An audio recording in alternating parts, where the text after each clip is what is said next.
Ya, pemirsa, di tengah meningkatnya laporan kekerasan terhadap perempuan dan anak, pemerintah Provinsi Jambi melalui UPTD PPA menunjukkan komitmen kuat dalam memperkuat perlindungan. Berbagai layanan termasuk pendampingan hukum, psikologis, hingga kemudahan pelaporan melalui aplikasi Silayan Mobile menjadi langkah nyata untuk memastikan setiap korban mendapatkan bantuan cepat, aman, dan gratis. Kasus kekerasan terhadap perempuan dan anak di Provinsi Jambi terus menjadi perhatian serius pemerintah.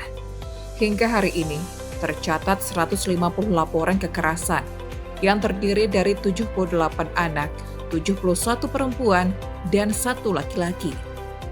Dari keseluruhan laporan tersebut, kekerasan pada anak masih didominasi oleh kekerasan seksual dengan rentang usia korban mulai dari 5 tahun hingga 16 hingga 17 tahun. Alsi Toprini, UPTD PPA Provinsi Jambi, mengatakan kondisi ini memperlihatkan bahwa anak-anak tetap menjadi kelompok yang sangat rentan terhadap berbagai bentuk kejahatan seksual. Sementara itu, pada perempuan, kasus KDRT banyak didominasi oleh bentuk penelantaran dan kekerasan ekonomi. Selain itu, semakin banyak perempuan yang melaporkan kekerasan seksual yang terjadi di lingkungan kerja, menunjukkan bahwa ruang kerja belum sepenuhnya aman bagi perempuan. Data penanganan hingga November 2025 mencatat bahwa dari 150 laporan tersebut, bentuk kekerasan yang paling banyak terjadi adalah psikis, sebanyak 56 kasus. Disusul fisik 45 kasus, TPPO atau AMPK 23 kasus, seksual 18 kasus, dan penelantaran 8 kasus. Dari keseluruhan kasus, 60 diantaranya telah diproses secara hukum, sementara kasus lainnya masih dalam tahapan penyelidikan, pendampingan, hingga dirujuk ke rumah perlindungan dan RSPA. Lanjutnya, untuk kasus anak tercatat 78 korban, terdiri dari 43 laki-laki dan 35 perempuan.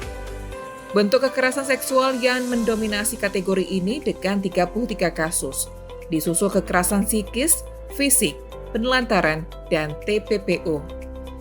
Dari jumlah tersebut, 33 kasus telah diproses hukum, sedangkan lainnya masih dalam proses pendampingan.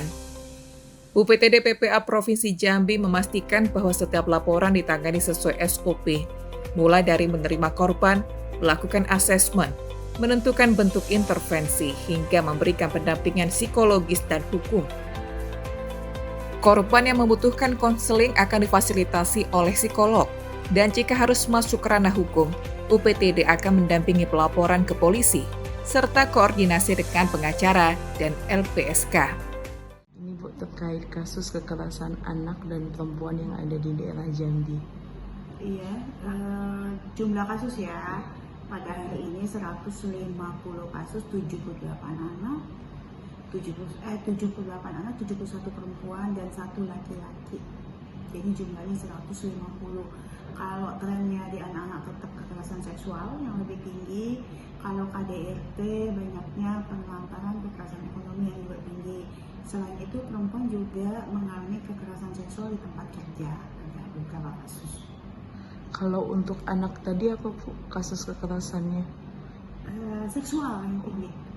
Jadi anak tuh seksual ya Bu yang paling tinggi? Iya. Itu dari umur berapa itu Bu yang anak itu?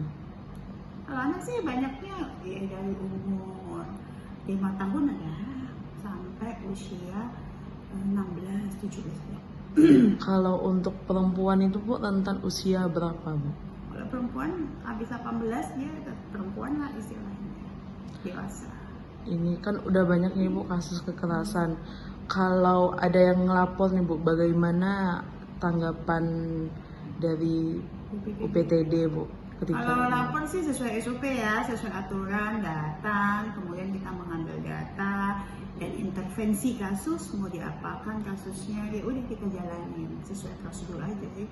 Kalau dia butuh pendampingan psikologi, ya konseling, laporan ke polisi untuk hukumnya, dan didampingi pengacara. Ini Bu, ada nggak Bu pesan buat korban yang takut untuk melapor Bu? Iya, kalau korban sih jangan takut melapor, karena di UPTD PPA Provinsi Jambi sudah punya ya aplikasinya namanya Silayang Mobile.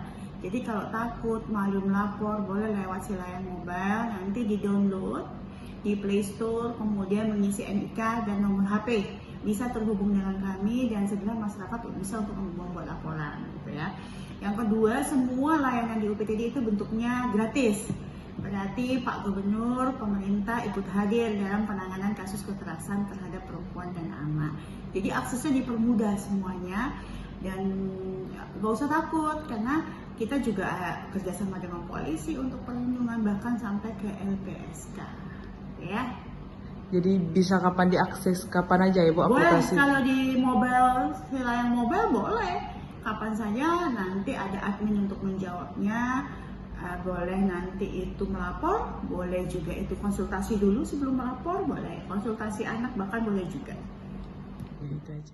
UPTD mengimbau masyarakat agar tidak takut melapor. Setiap laporan akan diterima dan ditangani dengan baik, aman, dan profesional demi memutus mata rantai kekerasan terhadap perempuan dan anak di Provinsi Jambi. Sarli, Rani, JEK TV melaporkan.